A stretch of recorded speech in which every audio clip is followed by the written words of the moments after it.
¿Cansado de ver aburridas y tediosas clases? Pues suscríbete aquí para ver los resúmenes todos los días. Y bienvenido a Iñaki Guis. La primera clase que veremos será la de biología, titulada La vuelta al ciclo en 5 minutos. El aprendizaje esperado es representar las transformaciones de la energía en los ecosistemas, en función de la fuente primaria y las cadenas tróficas. El énfasis es identificar ciclos biogeoquímicos en los ecosistemas, fósforo, nitrógenos y oxígeno.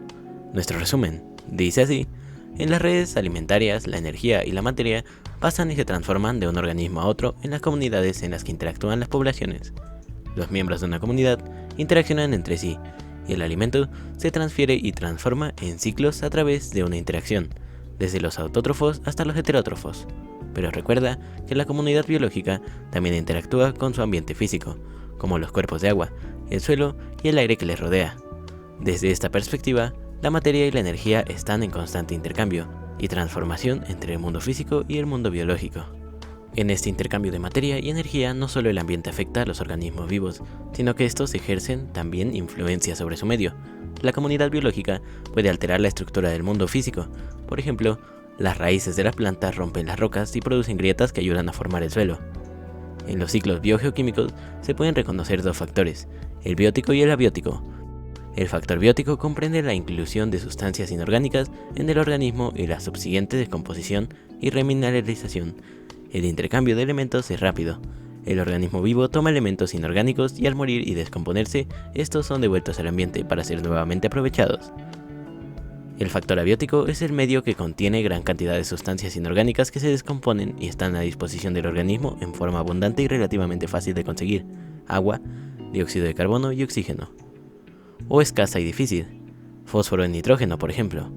Muchas veces se piensa que el oxígeno es el elemento más abundante, pero si así fuera, sería prácticamente imposible apagar un incendio, pues la presencia de oxígeno favorece la combustión y en consecuencia la propagación del fuego.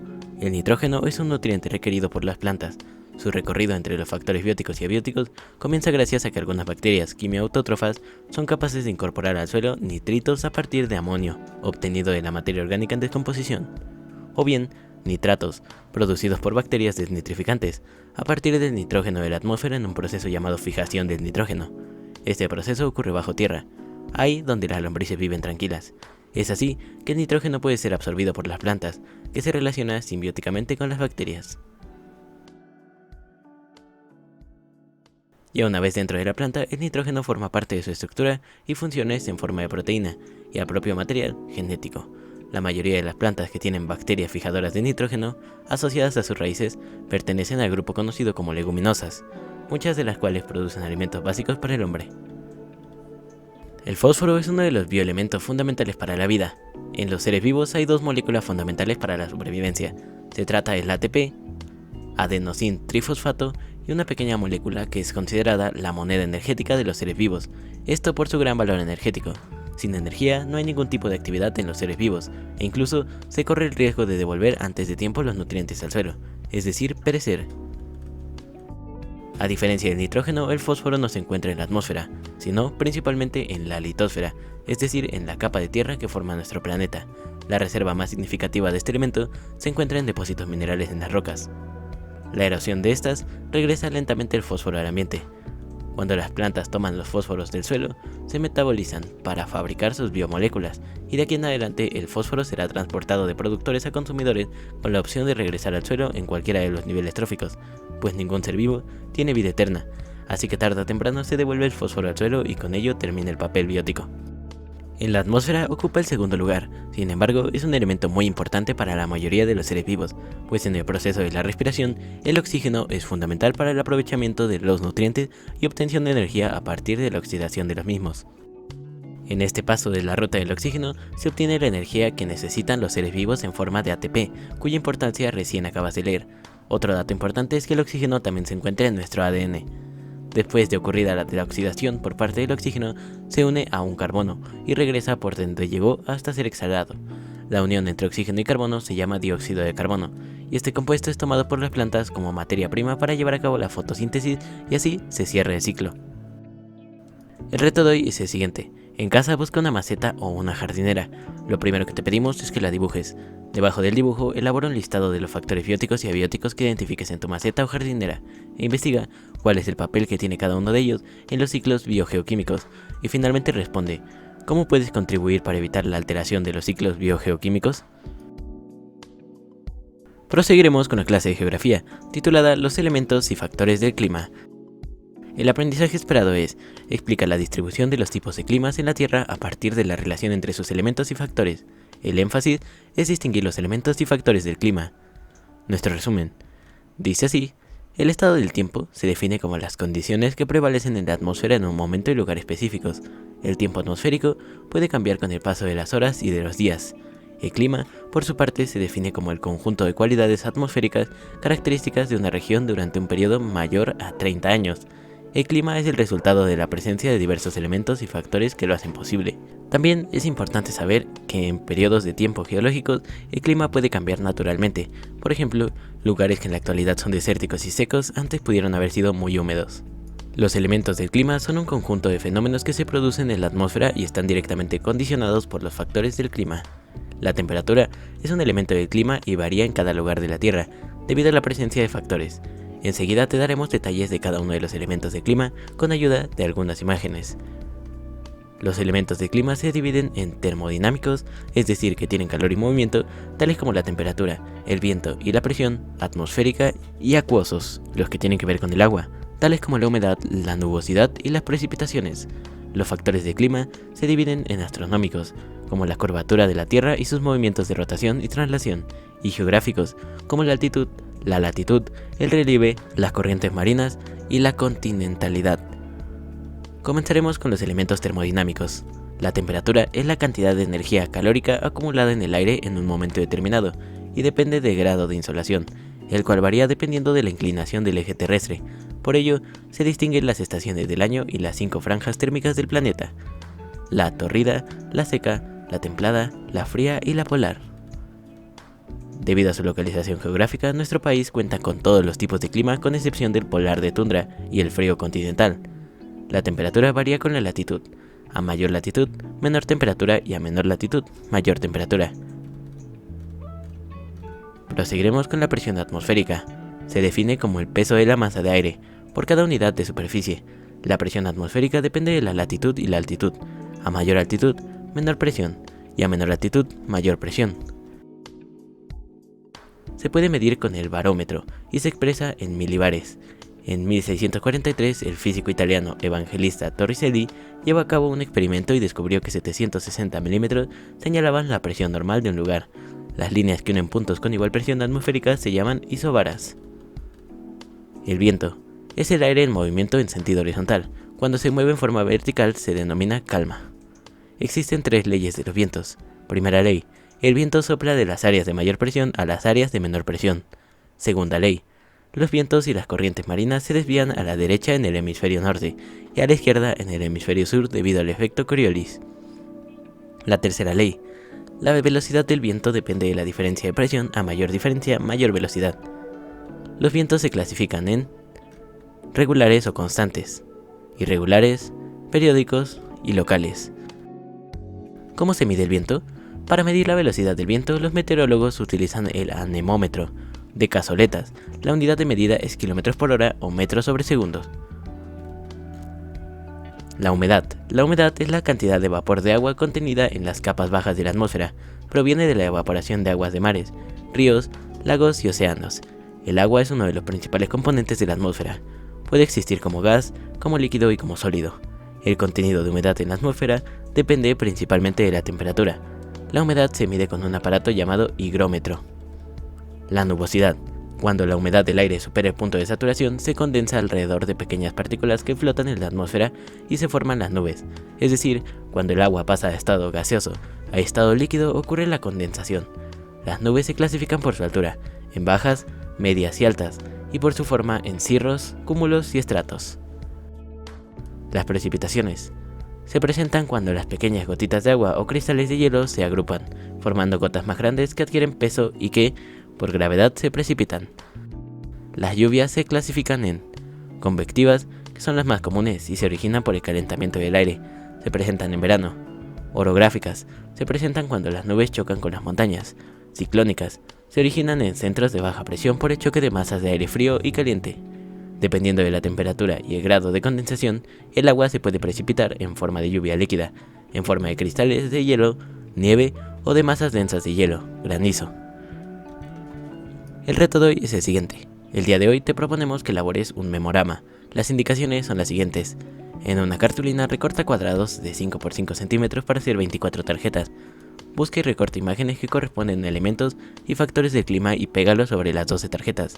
Ahora en las 12 tarjetas restantes coloca el nombre de cada elemento y factor del clima. Una vez que tengas tus 24 tarjetas, colócalas con la imagen y nombre hacia abajo y ve descubriendo cada una. Puedes invitar a tu familia. Ganará el que encuentre el mayor número de pares. Si te está gustando el video o te está siendo de utilidad, recuerda que nos puedes apoyar en la tienda de Fortnite o de Epic con el código INAKI1708. Continuaremos con la clase de artes, titulada Repensarte. El aprendizaje esperado es: realiza propuestas artísticas originales y utiliza materiales no convencionales dentro de una producción artística a presentar. El énfasis es explorar el uso extracotidiano de diversos materiales y objetos que han sido combinados para realizar representaciones artísticas efímeras. Nuestro resumen dice así: en esta ocasión vas a explorar algunos materiales usados en el arte, pero los vas a combinar de forma no convencional para producir una propuesta artística, una obra original, repensarte. Para ello, vas a echar a volar la imaginación como si fuera un papalote.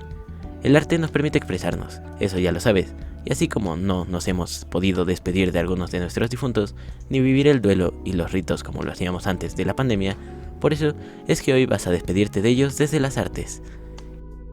Estos son los materiales que puedes conseguir: varitas de árbol, una cuchara, plumas, jabón de barra, una cubeta, agua en botella o jarra.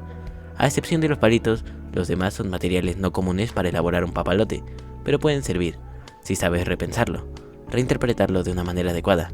Estos materiales te van a ayudar a crear un papalote muy diferente a los que estamos acostumbrados a ver. Recuerda que puedes ir desarrollando la actividad, o si no, anota los puntos clave y realízalo en un momento donde te sientas en paz y tengas la posibilidad, pero no dejes de hacerlo.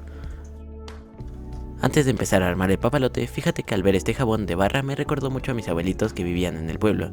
A lo mejor suena algo loco, pero el jabón puede ser una especie de puente que te acerca a tus difuntos a través de las memorias. Un puente con el cual puedas conectarte con tus seres queridos, que te ayude a recordar bellos momentos. Puedes, por ejemplo, tallar la barra de jabón con los palitos mientras cuentas en voz alta alguna anécdota de tus familiares. Y es que cuando hablamos, nuestras manos dicen partes de la historia que no dicen las palabras. Incluso puedes darle a cada tallado un significado especial que simbolice parte de esa historia, o simplemente dejar que tu mano e imaginación actúen libremente sobre el jabón mientras narras tu anécdota. Puedes hacer este ejercicio en casa con el material que hayas tomado: el jabón, hojas de un árbol, piedritas pintadas, tierra incluso. Es más, puedes contar a alguien cercano el significado que le diste, y lo más interesante es que cada uno de estos materiales darán forma a una creación artística, y aunque no durarán mucho, cuando los integres en la obra, habrán cumplido con su objetivo. Algunas obras de arte tienen un ciclo de vida fugaz, o dicho en otras palabras, efímero, aunque eso no significa que por ello dejen de cumplir su objetivo. Para iniciar, podemos definir el arte efímero. Es toda aquella expresión artística creada bajo un concepto de fugacidad en el tiempo, es decir, que no tiene como propósito permanecer mucho tiempo como objeto artístico, pues no es perdurable. Entonces, desintegración es parte de su significado, justamente como los papalotes caseros que luego solo los podemos usar una vez porque se rompen o se nos pierden en el aire. El reto de hoy es el siguiente: ¿cómo entiendes el significado de este papalote mensajero? ¿Qué opinas acerca de los materiales para construir este papalote diferente? ¿Crees que cumple su objetivo de ser un papalote o mariposa mensajera? Cada papalote mensajero es único, así que te invitamos a que compartas tus creaciones en redes sociales, con tus compañeras y compañeros y con tu familia. Encontrarás interesantes opiniones sobre esta creación tuya, porque hoy eres un artista. La siguiente clase que veremos será la de tecnología, titulada Hablar de máquinas y herramientas es pensar en sistemas tecnológicos. El aprendizaje esperado es: compara los cambios y adaptaciones de las herramientas, máquinas e instrumentos en diferentes contextos culturales, sociales e históricos. El énfasis es reconocer la delegación de funciones como una forma de extender las capacidades humanas a través de la creación y uso de herramientas y máquinas. Nuestro resumen dice así: el ser humano a través del tiempo ha creado distintas técnicas para comunicarse. Desde el origen de la humanidad hasta nuestros días se han innovado diversos medios para realizar esta importante tarea. La transmisión oral fue importante, pues era una manera efectiva de informar a las personas de los acontecimientos. Sin embargo, la información seguía sin llegar a toda la población. Al entender las desventajas que implicaba esta forma de comunicarse, se reflexionó sobre la forma de poder ampliar el número de personas a las que llegara la información. Gracias a muchas innovaciones técnicas, se crearon nuevos métodos de comunicación. Se desarrolló, por ejemplo, la imprenta para hacer periódicos o folletos, e incluso imprimir libros enteros y documentos trascendentales, como la Biblia, que es el primer libro que fue elaborado usando la imprenta, y en la actualidad es el libro que tiene mayor cantidad de impresiones a nivel mundial y traducida en casi todos los idiomas. Con el cambio de contexto histórico, el contexto sociocultural también cambia, y podemos verlo en diferentes momentos históricos de la humanidad. Pasamos por la transmisión oral, que fue uno de los más importantes ejemplos, y se dio a través de los juglares, cuya labor consistía en entretener y comunicar de manera cantada las noticias y acontecimientos de los diferentes lugares. Posteriormente surgieron los panfletos, los cuales dieron origen a los carteles, y con el tiempo se fueron innovando estos diferentes medios de comunicación hasta llegar a nuestros días con los medios de comunicación digital. Los primeros aparatos grabadores y reproductores de audio aparecieron a finales del siglo XIX. Estos estaban formados por una bocina, una aguja, un diafragma flexible y un disco de cera. Se les llamó tocadiscos. Durante el inicio del siglo XIX se introdujeron los primeros pasos en grabación y reproducción electromagnética, la cual se basaba en un transductor electromagnético capaz de convertir la energía acústica en eléctrica y viceversa. A mediados del siglo XX, con todo el desarrollo que había acompañado al tocadiscos, apareció el disco de vinilo. Presentaba mejoras sobre la calidad, y posteriormente se lanza al mercado el reproductor de casetes. Paralelamente con los avances en el campo digital, se desarrollaron los grabadores y reproductores de CD, los cuales se basaban en la lectura de un disco giratorio a partir de un láser. A finales del siglo XX y hasta la actualidad, con el desarrollo en el campo digital y la aparición de los sistemas de comprensión, aparecieron los reproductores de MP3 y de otros formatos. Actualmente, el desarrollo de estas tecnologías se encuentra en un punto de expansión constante. Así es como los dispositivos de almacenamiento de audio, que fueron transformándose dependiendo de las necesidades de la sociedad, también sucedió con muchos otros objetos técnicos a lo largo de la historia, como la fotografía. El reto de hoy es el siguiente. Reflexiona en torno a las siguientes preguntas. ¿Cuáles consideras que serán los alcances de la fotografía en el futuro?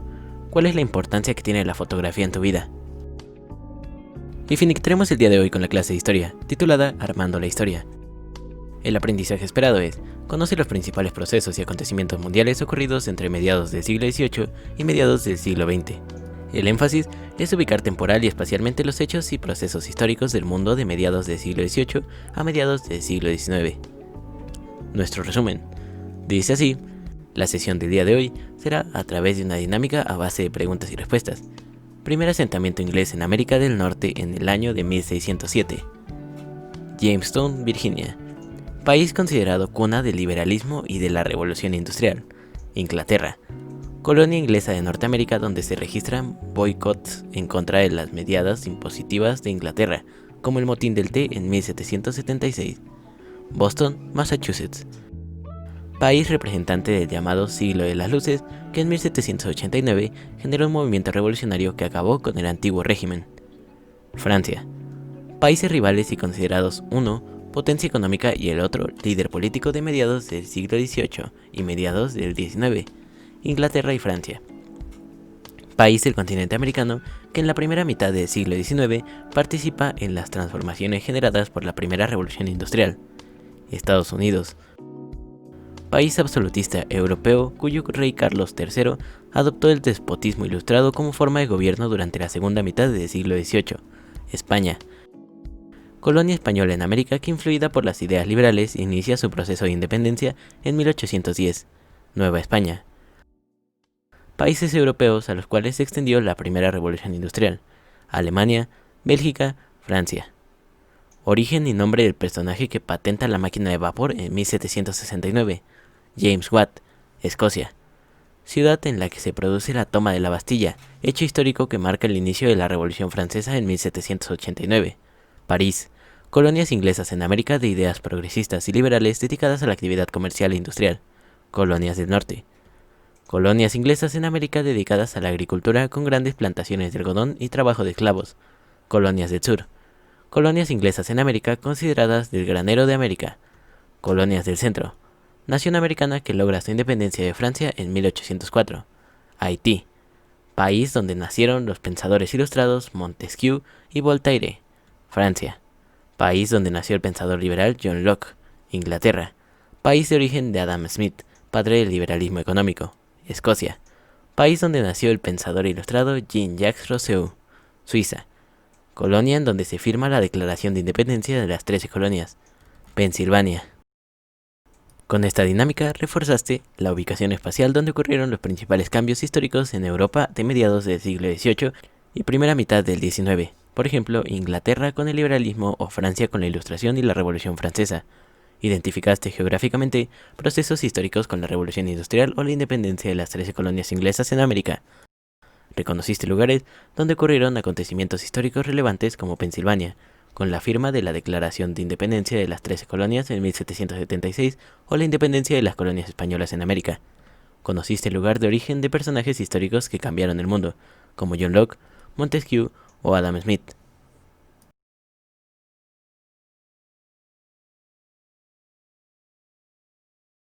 Si te gustó el video o te fue de utilidad, recuerda darle like, suscribirte y activar la campanita para estar al tanto de próximos videos. Muchas gracias y hasta la próxima.